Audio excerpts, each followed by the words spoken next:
बिस्मिल्लाहिर्रहमानिर्रहीम अस्सलामु अलैकुम वरहमतुल्लाहि वबरकातुहू। जामिया सिराजुल इस्लाम लिलबिनात पीर मौला बटाला में तालिबात की बढ़ती हुई तादाद के पेश नज़र बिल्डिंग की तोसी का जो मनसूबा शुरू किया गया था, अल्हम्दुलिल्लाह रमज़ानुल मुबारक में उसकी पहली मंजिल का लैंडर डाला जा चुका है और अभी दूसरी मंजिल का तामीराती काम शुरू हो चुका है।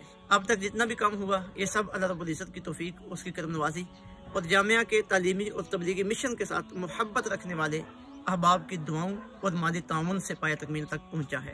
अब आगे जो काम शुरू हुआ ये भी हमारी कोशिश है जल्द पाया तकमील तक पहुंचाया जा सके और बिल्डिंग को मुकम्मल करने के बाद जामिया के जो तालीमी और तबलीगी शोबाजात जिनका आगाज़ बिल्डिंग की कमी की वजह से नहीं हो सका था, उनका आगाज़ किया जाए।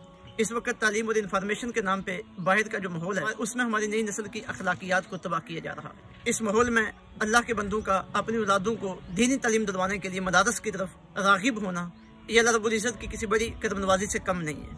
अब कोई बच्ची हमारे पास आती है और उसका शौक है कि मैं दीन की आलिम बनूं, तो उसके लिए तालीम का अहतमाम करना, तरबियत का अहतमाम करना, अगर वो दूध से आई है उसके लिए रिहाइश का इंतजाम करना, अच्छे खाने का अहतमाम करना, ये हम सब के जुम्मा लाजिम है। इसी के लिए हम कोशिश कर रहे हैं, इसी के लिए मेहनत कर रहे हैं। अब तमाम अहबाब हमारे साथ शामिल हो जाएं ताकि इस अजीम और सदका जारिया के काम को हम खूबसूरती के साथ पाया तकमील तक पहुंचा सके। अल्लाह ताला सब पे अपना फजल व करम फरमाए।